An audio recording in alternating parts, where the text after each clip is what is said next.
जितनी भी माताएं एकादशी का व्रत करती है, बहुत ध्यान से सुनना आज की कथा को। शायद जिंदगी में मिली ना मिली, पर ये कथा का रिश्ता तो बहुत ध्यान से सुनना, ध्यान से। स्कंद पुराण यहाँ तक कहती है कि इस कथा के चरित्र को जो श्रवण कर लेता है उसको 26 एकादशी करना भी नहीं पड़ती। इस एकादशी की केवल ये कथा सुनकर ही वो तर जाता है। बहुत ध्यान से सुनना इसको, कथा तो बड़े भाव से सुन लो इसको। एकादशी है कौन सी? देव सोनी। कल देवता सो जाएंगे। पर कितनी आश्चर्य की बात है ना, लोग कहते हैं देव सोनी एकादशी मतलब देवता सो जाएंगे। पर शास्त्र कहता है, ब्रह्मवेत्ता पुराण में लिखा है कि ब्रह्मा जी को एक क्षण की पलक झपकी थी और वेद हाथ से खसक गए थे। पूरी पृथ्वी जल में मग्न हो गई थी। जब एक पलक ब्रह्मा जी झपक लिए, केवल पलक झपके, तो पूरी पृथ्वी पानी में डूब गई। और अपन कह रहे देव सोनी एकादशी पे देवता सोएंगे न, देव उठनी पे उठेंगे। 4 महीना अगर सो गया नहीं तो जितने अपन है नहीं सब ऊपर मिलेंगे। वो सोता नहीं है, वो दिन रात जागता। बस एक लीला है भगवान की जो भगवान करते हैं। अपना कार्यभार भगवान विष्णु अपना कार्यभार जब समझ नहीं पाता, देख लेते हैं अब मुझसे बना नहीं, तब भगवान अपना कार्यभार देवाधिदेव महादेव को दे देते हैं। कल ऑफिस में बही खाते पलटे जाएंगे। कौन से ऑफिस में? वो ऊपर वाले। कल भगवान विष्णु अपने सारे खाते शंकर जी को देंगे। अब जितने सिग्नेचर चलेंगे वो किसके चलेंगे? चेकबुक पे। बोलते जाओ जरा, शंकर जी के। तो 4 महीने में सबसे पहला महीना शंकर जी के हाथ में जो खाता आया, तो शिव जी ने कहा, इसलिए देवता प्रसन्न होकर अमृत की वर्षा करते हैं। इसलिए सावन में पानी बड़ा गिरता है। शिव जी बड़े प्रसन्न रहते हैं, आज मेरा खाता, अब मेरे सिग्नेचर चालू है। इसलिए कहते पहले महीने में ही, सावन में ही शंकर जी के इतना रिझालो कि सिग्नेचर करके चेक अपना लगाते, तुरंत चेक पास, तुम पास। बस इसलिए सावन सबसे पहला, फिर भादो, फिर कुंवार, फिर कार्तिक, ये सब बात। पर पहले में ही अपन को शुरू में ही अगर बढ़िया जो खाना है ना, दुल्हन के हाथ से, साहब रबड़ी बना ला बेटा, जा रसगुल्ला बना ला, जा ये बना ला है, बाकी के फिर बाद में तो बनाएगी, बेवकूफ़ भी बना सकती है। कोई जरूरी है कि भजिया ही बनाएगी है? वो तो पर शुरू में जब मान सम्मान आनंद, तो शिव पहले बार में अगर आपको दे रहे हैं तो श्रावण का महीना का आनंद पाओ प्रेम से। शास्त्र कहता है कि जितनी एकादशी होती है, 26 की 26 एकादशी का अगर आप वर्णन करेंगे, 26 की 26 एकादशी का यदि आप स्मरण करेंगे, तो एक एक एकादशी का अगर नाम स्मरण करें तो कितना कितना सुंदर। चैत्र के महीने में 2 एकादशी, कामदा पाप मोचन। बैसाख में 2, वरुथनी मोहिनी। ज्येष्ठ महीना अपरा निर्जला। आषाढ़ योगनी देवशवनी। श्रावण महीने की कामिका पुत्रदायिनी। भादो महीने की अजा परिवर्तनी। अश्विनी महीने की इंद्रा पापकुशा। कार्तिक महीने की रमा प्रबोधनी। मार्गशीर्ष मास की उत्पन्ना और मोक्षदा। पौष महीने की सफला और पुत्रदा। माघ महीने की परतिला और जया। फागुन महीने की विजया और आमल की एकादशी। अधिक मास की पद्मनी और परमा। कितने सुंदर नाम है। अब इस नाम से पहचान करो कितनी सुंदर नाम। अब नाम इतना सुंदर है तो एकादशी कितनी सुंदर होगी। अब एकादशी इतनी सुंदर होगी तो जिस दिन तुम व्रत करोगी एकादशी का, तो तुम कितनी सुंदर होगी। मतलब भगवान कितने प्रेम से स्वीकारेगा कि इसका हृदय कितना सुंदर है। ऊपर की सुंदरता मत देखो साहब, व्रत करने से भीतर की सुंदरता। अब पहले कथा में कहा कि क्रीम की चमक 15 दिन रहती है, अच्छे कर्म की चमक जिंदगी भर रहती है। कर्म की चमक देखना है हमें, क्रीम की नहीं। सबसे पहला नियम एकादशी व्रत का, सबसे पहला नियम है कि आप जिस दिन व्रत करो उसके एक दिन पहले भक्ति का संचार इस हृदय में कर लो। भक्ति का संचार इस हृदय में कर लीजिए। जिस दिन आप व्रत करो, जैसे एकादशी का व्रत कर रहे हो, तो दशमी के दिन शाम का समय जब आवे, रात्रि जब होने लगे, शाम का समय आवे और रात्रि का आप जब भोजन ग्रहण करो, तो उस भोजन में कोई ऐसा पदार्थ ग्रहण मत करिए जिस पदार्थ के कारण आपकी एकादशी बिगड़ जाए।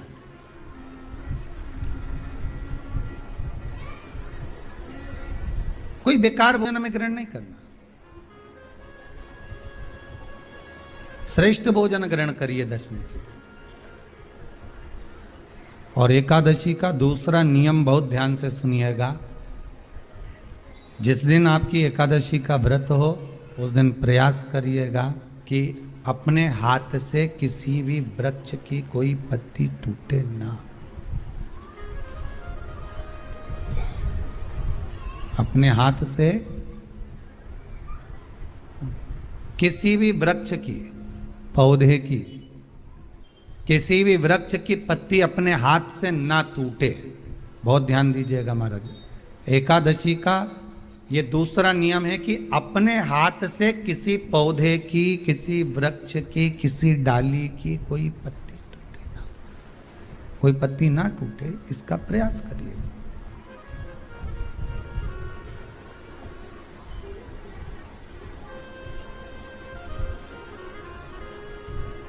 कितना सुंदर व्याख्यान कहा है, कितना सुंदर वर्णन है महाराज कि मात्र एकादशी का व्रत कर लेने पर, मात्र एकादशी का व्रत कर लेने पर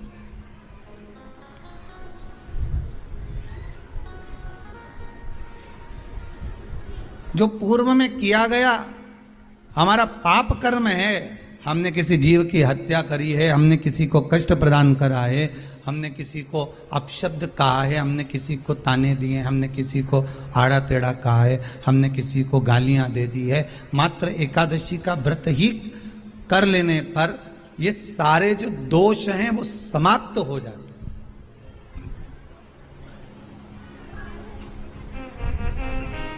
सारे दोष हमारे समाप्ति पर आ जाते हैं।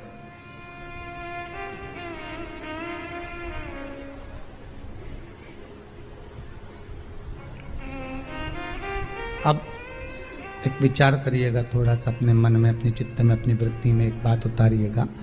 एक अपने मन में एक बात को उतार कर रखिएगा कि आप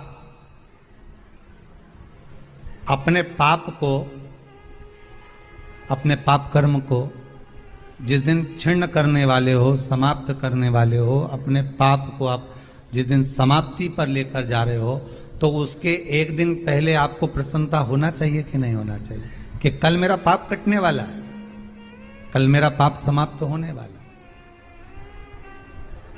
जो मैंने पाप कर्म करा है वो समाप्त होगा, जो मैंने पाप कर्म करा है वो कल समाप्त हो जाएगा। तो एक दिन पहले आपके चेहरे पर प्रसन्नता हो कि ना हो?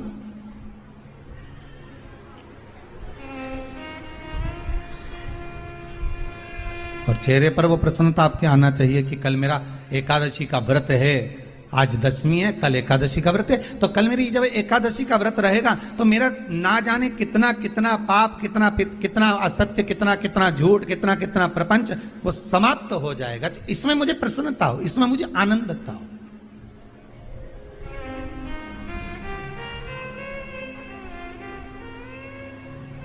तो क्या कहा गया कि प्रयास करिएगा कि एकादशी के दिन कोई वृक्ष की, कोई डाली की, कोई कोपल की कोई पत्ती ना तोड़ी जाए। क्यों? तो कहा अगर उस पत्ती को हम तोड़ देते हैं, वृक्ष की पत्ती को या क्यारे में लगी हुई कोई डाली की पत्ती को हम तोड़ देते हैं, तो एकादशी का पुण्य फल प्राप्त नहीं होता, एकादशी का कोई फल हमारे खाते में नहीं जाता, पुण्य फल प्राप्त। अब फिर भले तुम चाहे तुमने मोरधन खाया हो, चाहे तुमने फिर चिप्स खाई हो, चाहे तुमने फिर व्रत का कितना ही सामान खा गए हो और तुमने सोचा कि आज मेरी एकादशी है, तो फिर उसका कोई फल प्राप्त नहीं है, उसका कोई सुख प्राप्त नहीं है आपको, फिर उसका कोई आनंद प्राप्त नहीं है आपको। तो उसमें कोई आनंद की अनुभूति आपको नहीं मिल रही।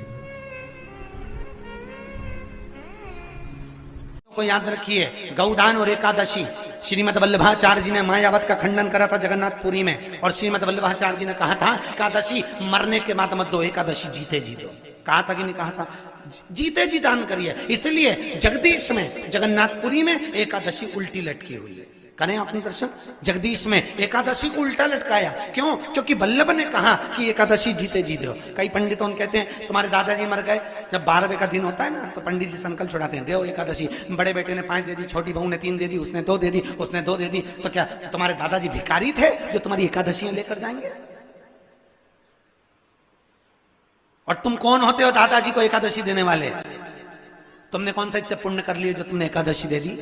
एकादशी के दान की महत्वता श्रीमद वल्लभाचार्य जी ने कहा कि कोई व्यक्ति अगर खटिया पर सड़ रहा है, पलंग पर तड़प रहा है, हॉस्पिटल में पड़ा हुआ है, तो निवेदन है कि उसको देखने जाओ तो अपनी करी हुई एकादशी में से 2 एकादशी का दान उसको तुरंत दे दो। क्यों? तो जिससे उसको मोक्ष मिल जाए, मरने के बाद नहीं।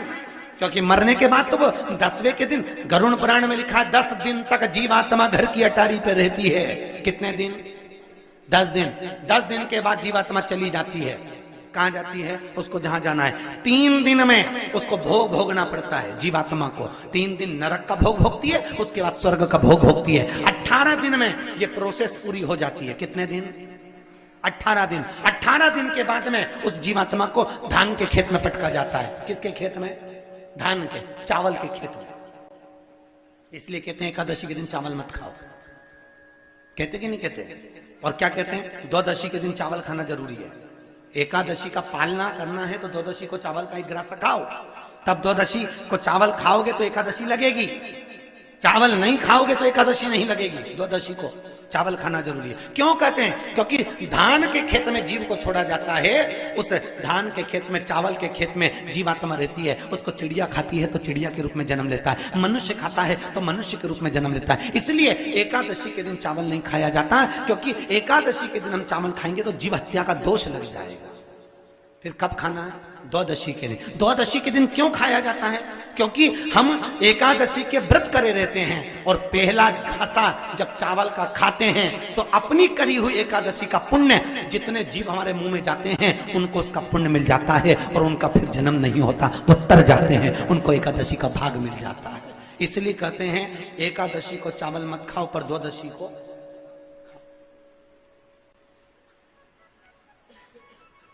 खाइए। 10 दिन तक जीवात्मा है, और आपने एकादशी कब दान दी? बोलो जम के। 12वें के दिन, 13वें के दिन आपने एकादशी का दान दिया, वो मिली उनको? अरे बोलो अच्छे से। कई तो अभी तक कर रही होगी, हमारे दादाजी के निमित्त की कर रहे हैं, कर ले। फिर वही वाली बात आ गई, गुलाब के फूल में पानी जारी है। एकादशी के दिन शंकर भगवान को चावल का दाना चढ़ाना चाहिए कि नहीं चाहिए?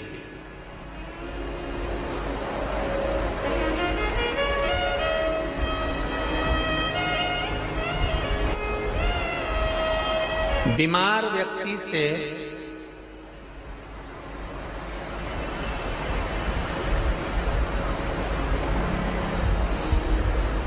कोई बीमार व्यक्ति है, बहुत रोगीला, उसको बहुत रोग है, शुगर है, बीपी है, थायराइड है, सब कुछ है उसको,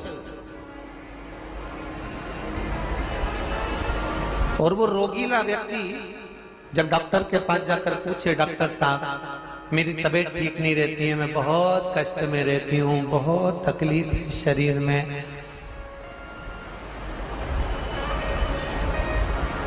और अभी सावन का महीने का व्रत आ रहा है डॉक्टर साहब, 1 महीना में व्रत करती थी पहले, करूं कि नहीं करूं? तो डॉक्टर साहब क्या बोलेंगे? बोलते जाओ जरा जम के। डॉक्टर बोलेगा कि आप व्रत मत करो। डॉक्टर एक बात कहेंगे,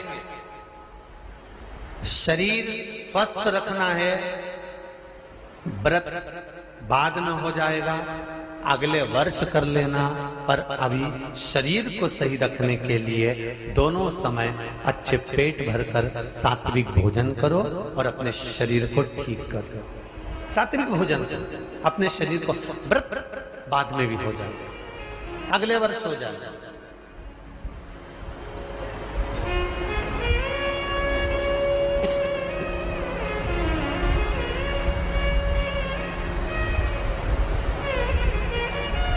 अभी तुम थोड़ा सवेरे 2 बिस्कुट ले लिया करो, सुबह नाश्ता ले लिया करो, भोजन ले लिया करो, फिर दोपहर में कुछ हल्का फुल्का लेकर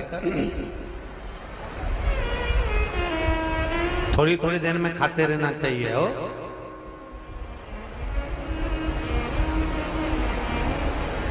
थोड़ा थोड़ा खाओ, थोड़ी थोड़ी देर में खाओ, एक साथ सुरसा जैसे मत निपटा जाए, थोड़ा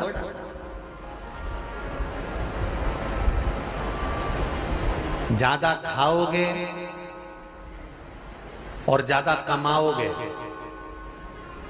तो दूसरों को कष्ट नहीं होगा, कष्ट खुद को होगा।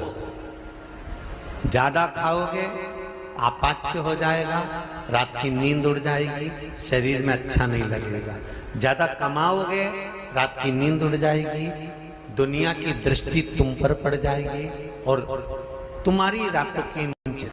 कमाओ भी उतना जितना खर्च कर सको और खाओ भी उतना जितना पचा सको। अति सर्वस्व वर्जक। डॉक्टर कहेंगे ये तुम्हारा व्रत जो है ना अगले साल कर लेना, इस साल मत करिए, इस साल तो आराम से भोजन वोजन करो तुम लोग, बढ़िया प्रेम से खाओ पिए। तो उसी तरह किसी ने पूछा कि चावल का दाना एकादशी पर भगवान शंकर को चढ़ा सकते, चावल का दाना शंकर जी को चढ़ाते क्यों है, पहले तो वो समझ। बेलपत्री का तो महत्व आपको बार बार बताया कि बेलपत्री शिव जी को क्यों चढ़ाई जाती है, कहीं रोग के लिए, कहीं बीमारी के लिए, कहीं किस कार्य के लिए, कहीं कोई कार्य के लिए, कहीं कोई कार्य के लिए। चावल का दाना अगर हम शंकर भगवान को चढ़ा रहे हैं तो क्यों चढ़ा रहे हैं, उसका कारण क्या है? चावल का दाना शिव को चढ़ाने का केवल एक कारण रहता है कि चावल को अक्षत कहते हैं।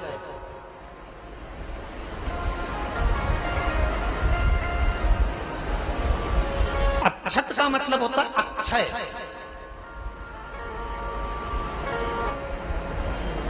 उसका मतलब क्या होता है? अक्षय, जिसका कभी क्षय ना हो। जब हम भगवान शंकर को चावल का दाना चढ़ाते हैं, जैसे बहुत ध्यान दीजिएगा महाराज, बहुत समझने वाली बात है, बहुत ध्यान से।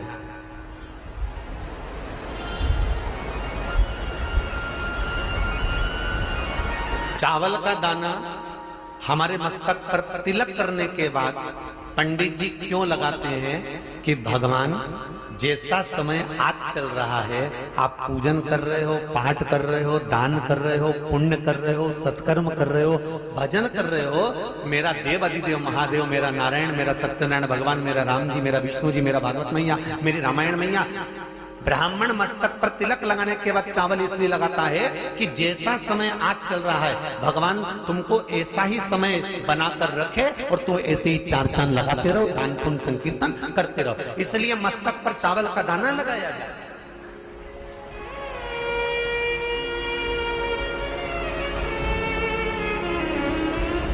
कोई मर जाता है, मरने के बाद जब तक पगड़ी नहीं होती तब तक माथे पर तिलक, चावल का दाना लगाया जाता है। जम के बोलो जरा, नहीं लगाते। किसी पंडित जी से पूछो, ब्राह्मण देवता से पूछो, ब्राह्मण देवता ये कोई मर गया और हमारा तो नियम है कि हम सिर पे तिलक लगाते हैं, चावल लगाते हैं, या पंडित जी से हम तिलक लगवाते हैं, मंदिर जाते हैं तो मंदिर में जाके तिलक लगवा के हम चावल का दाना लगवाते हैं। क्यों नहीं लगाते? उसका कारण क्या है? जब किसी के मरने के बाद 10 दिन तक, 12 दिन तक मस्तक पर तिलक क्यों नहीं लगाया जाता? 10-12 दिन तक माथे पर तिलक या चावल क्यों नहीं लगाया जाता? उसका कारण है कि ये जो समय आया है, तुम्हारे यहाँ जो गमी हुई है, तुम्हारे यहाँ कोई मर गया है, तुम्हारे यहाँ किसी के प्राण छूट गए हैं, तो ब्राह्मण इसलिए तिलक नहीं लगाता आपको, इसलिए चावल का दाना नहीं लगाता कि ऐसा दिन भगवान अब ना लाए, इसको अमर ना करे, इसको अक्षय ना करे, इसको प्रबल ना करे। और जब चावल का दाना तो यहाँ शिव महापुराण की कथा करी। चावल का नाम शिव जी को क्यों चढ़ाते हैं, भगवान को क्यों समर्पित करते हैं, भगवान की पूजन में अक्षत क्यों समर्पित करते हैं, चावल क्यों समर्पित करते हैं, उसका कारण क्या है। तो कहा आज मैंने जब चावल का दाना आपको समर्पित करा है, जिस भाव से, जिस विश्वास से, जिस श्रद्धा से, जिस मन से मैं आपको रिझा रही हूं, हे भोलेनाथ मेरी ये मनोकामना पूर्ण कर, इसको अक्षय कर देना, इसको अमर कर देना, बस इतनी कृपा आप कर। अब किसी ने पूछा एकादशी के दिन चावल चढ़ाए कि नहीं चढ़ाए, तो यहां तो सीधी सीधी बात है, बीमारी देखकर थोड़ी ना आती है कि नवरात्र चल रहे हैं कि सावन का सोमवार चल रहा है। बीमारी तो बीमारी। तुम चावल मत खाओ। तिरुपति कौन कौन गया, हाथ उठाओ। ठीक है। जगन्नाथ जी कौन कौन गया, हाथ उठाओ। हाँ ठीक है। द्वारका जी कौन कौन गया, हाथ उठाओ। ठीक है। बद्रीनाथ कौन कौन गया, हाथ उठाओ। ठीक है। एकादशी के दिन कभी तुम बद्रीनाथ चले जाओ, एकादशी के दिन तुम द्वारका चले जाओ, एकादशी के दिन तुम तिरुपति चले जाओ, एकादशी के दिन तुम जगन्नाथ चले जाओ, एकादशी के दिन तुम्हारी मर्जी पड़े भगवान के किसी धाम में चले जाओ और भगवान को भोग लगाओ और उनकी थाली को झांक कर देखना, उसमें चावल जरूर मिलेगा। उसमें ऐसा नहीं है कि चावल नहीं मिलेगा। बद्री नारायण में भगवान को चावल का भोग लगा हुआ मिलेगा, द्वारका में चावल का भोग लगा हुआ मिलेगा, आपको जगन्नाथ में चावल का भोग लगा हुआ मिलेगा, तिरुपति में मिलेगा, द्वारकाधीश में मिलेगा, नाथद्वारा में मिलेगा, सांवरिया सेठ में मिलेगा, काकरोली जी में मिलेगा। आप जहां जाओगे वहां पर एकादशी के दिन भगवान को चावल आएगा, क्योंकि भगवान के लिए परहेज नहीं है। जो काम में डूबा हुआ है, जो आसक्ति में डूबा हुआ है, जो लोभ में डूबा हुआ है, जो वासनाओं में डूबा हुआ है, जो तृष्णा में डूबा हुआ है और जो माता के गर्भ से जन्म लिया, एकादशी के दिन चावल उसको नहीं खाना। बहुत सुंदर संवाद है, ध्यान दीजिएगा। जिसके घर में कमाने वाले दो चार हैं, पैसा तो आ रहा है पर घर में टिक नहीं रहा, डॉक्टर में, पुलिस में, एक्सीडेंट आदि में, कहीं गलत जगह पर व्यसन में अगर पैसा जा रहा है, जुए में, मांसाहार, मदिरा पान, या कहीं आया पैसा आने में कमी नहीं, आ रहा है पर टिक नहीं रहा, रुक नहीं रहा। कोई मांगने आ गया, दे दिया, फिर वहां से अपने पास नहीं आ रहा, अपन कह रहे भैया हमारा पैसा लौटा दो, नहीं आ रहा। तो महाराज शिव महापुराण की कथा कहती है, एकादशी के दिन गंगा के जल में मात्र 7 बेलपत्री डालकर जो नंदीश्वर भगवान अर्थात जो शंकर जी के शिवलिंग के सामने नंदी होता है, उस नंदी के चरण पर गंगा का जल चढ़ाकर बेलपत्री शिव पर समर्पित कर देता है, उसके घर में रुपया रुकना चालू हो जाता है, फिर वो गलत जगह पर नहीं जाता, गलत स्थान पर वो धन जाएगा ही नहीं। बेटा अगर व्यसन में पड़ा हुआ है, मदिरा पान में पड़ा हुआ है, मांसाहार में, जुए आदि में जा रहा है, तुम्हें लग रहा है कि मेरा बेटा गलत मार्ग पर जा रहा है, ये मित्र दोस्ती गलत हो रही है, वो सही जगह पर आ जाए। करना है एकादशी।